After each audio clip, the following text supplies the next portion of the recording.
So I was thinking, right, how can I get everybody engaged from the start of this talk? And, what can I do that's a little bit different? So I thought, I'm going to get everybody to write down 3 things that they're, really grateful for, and not the obvious big things, the small things, because practicing gratitude on a daily basis can be really beneficial for our mental health.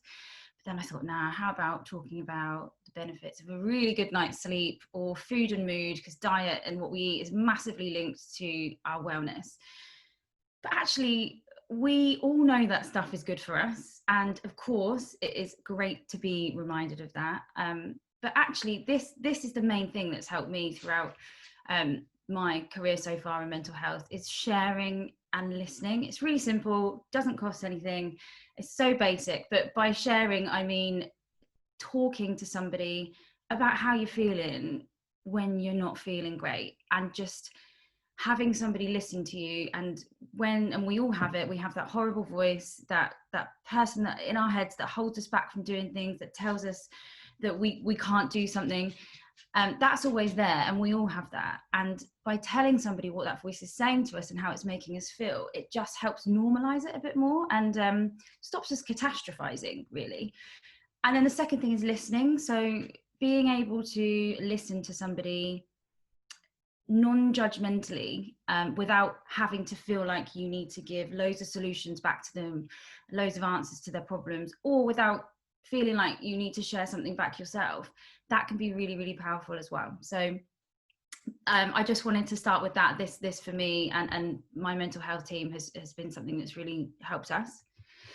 So when I say Spotify's mental health and wellbeing team, just before I go on, you'll notice that I always split out those two, mental health and wellbeing, because they are 2 separate things.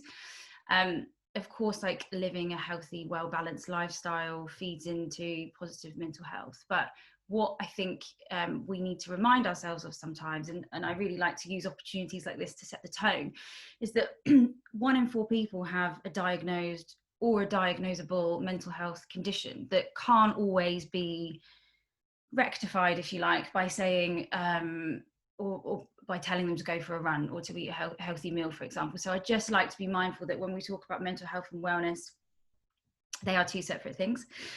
So why is mental health and wellness important in the corporate world today? So 1 in 4 people, as I just said, have a diagnosed mental health condition. That number would actually be a lot higher if the people that are suffering that haven't been diagnosed were to get diagnosed.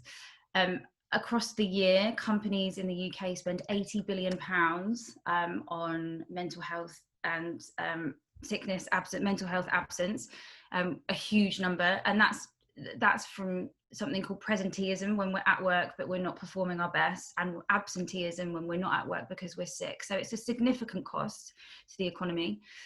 Really sadly, 500,000 people lose their jobs every single year because of mental health problems, and they just don't have the support or the confidence to tell the manager what's going on, so they just leave. And most tragically, at the other end of the spectrum of mental health, is that 800,000 people die from suicide every single year, which, if you think about it, is 200,000 more currently than people that have died of COVID. And this is something that just doesn't really get spoken about. And it's because we're not educated in our thoughts and our feelings and how to deal with our emotions, really. I mean, that should be happening at school. And thankfully, as of September this year, mental health will now be a mandatory subject for kids. But it's so important that we have it in the workplace as well, because our workplace and our home lives are not isolated from each other. We have one life, and it's important that we can be our true selves when we're at work, which I know is now at home. So what do we do at Heart and Soul? Our strategy kind of broadly covers 3 pillars. I'm not going to go into them in detail. I don't have the time, but really the first thing that we do is we raise awareness and build knowledge around mental health and mental health issues. So we do that in a number of ways, but the most regular thing that we do is we have a quarterly awareness seminar. So we'll have different speakers come in and discuss different topics. We've got mental health training for managers. I'll come on to that a bit later on. And just regular comms that go out around, it could be a calendar event, or it could just be something that we feel is important to address. The second thing that we do is enable self-care and professional support for people in the office through on-site therapy and ambassadors like myself, speaking to people and kind of looking out for signs, not that you can always see them. And then the third thing, as I mentioned earlier about sharing and listening, this has had such a big impact on the company, is normalizing the conversation and reducing the stigma around mental health by being brave, being bold, being vulnerable, and standing up and talking about those really awkward topics. And these are some of them. So if we look at just the list on the left for the moment, these are all physical issues. So diabetes, migraine, broken arm, flu, COVID, food poisoning, stroke. Most people are pretty comfortable. We know what these are. We can have a discussion around them. If we've experienced them, we're usually happy to share our experiences about them. On the right, you have more stigmatized mental health issues. So anxiety, eating disorders, grief, suicide, self-harm. You know, grief's an interesting one. Why is it that somebody might be signed off from work for 2 weeks because of grief, and they come back to work and we all tiptoe around them and we will go the other way when they're coming into, but if somebody's off with a broken leg, then it's, how did you do that? Can I sign your cast? And these are the topics that we need to destigmatize. And eating disorders is a massive one. And 97% of women wish they could change the way they look. A third of all men would trade a year of their lives to change the way that they look. And then within that, you have many other eating disorders that are so common. And we should be able to talk about them, because quite often you're probably speaking to somebody that has been through that same thing too. And that comes back to the sharing and the connection. And that's how we heal, and an earlier intervention, really. That's how we improve our mental health, is by not keeping it a secret anymore. Addiction, again, is another big one. Okay, so I wanted to show you this grid. I think it encapsulates what mental health is really, really well. It's taken from ACAS, which is governing body for mental health. But basically, on the scale from the left to the right, you've got someone with a diagnosed mental health condition and someone with no diagnosed mental health condition. And then down the middle, you've got positive mental health and poor mental health. So whether you have a diagnosed condition or not, we all move. Nobody is immune from this. We all move up and down this positive and poor mental health scale all the time. It's part of being human. So if you were to be in the top right, positive mental health, no mental health condition all the time, you wouldn't be human. You'd be superhuman, because nobody is happy and not stressed and just loving life all the time. It's just not possible. And if there is someone like that, I don't want to know personally who they are, because they would annoy me. Down in the bottom right, you've got somebody that has poor mental health with no diagnosis. So that can be things that trigger poor mental health, stress, anxiety, the loss of a loved one, depression. If we stay down here for too long, then we probably need to do something about it. On the bottom left, you've got somebody who's diagnosed and poor mental health. And then on the top left, you've got somebody that's got a diagnosed mental health condition, but they're coping well. And the reason I show this is Pony asked if I could explain why I'm so interested in this, and this is why, really. So I used to be on the bottom right, so really poor mental health, no diagnosis for most of my 20s, and I really struggled, and I didn't really know, sorry, that's my dog, I didn't really know why. And then it was after I got a diagnosis with a generalized anxiety disorder, I was able to develop loads of coping strategies, and I'm now top left. So I've got my coping strategies, and I enjoy life so much more now.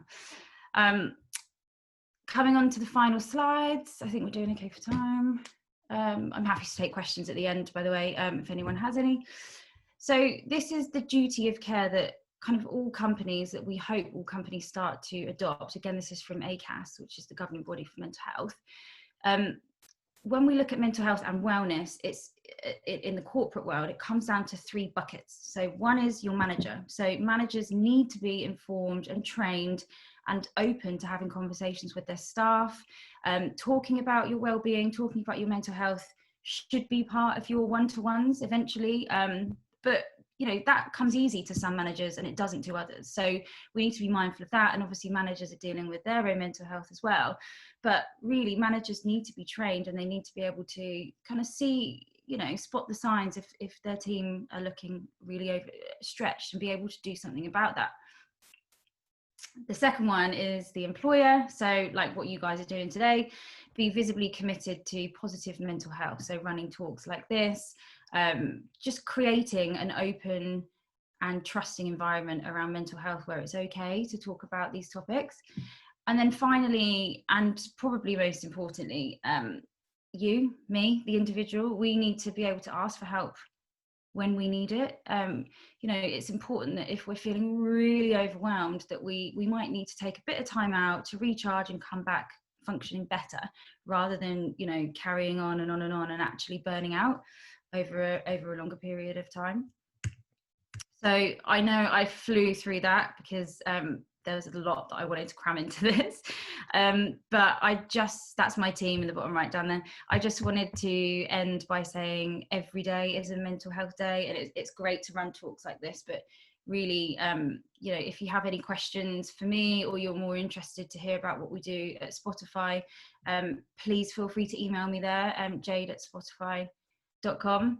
And I'm going to end on this quote from Lady Gaga, because I think she's awesome, saying that she takes medication every day for mental illness and she doesn't feel bad about it. And then I thought, because Jay and Dave are a bit older, I'd have to put in something slightly older. So this is Adam Clayton from the band U2. And he says, it's not something that will stop you being part of the workforce, but you do have to talk to people about it, and you do have to get help, and you can recover, which is the most important thing.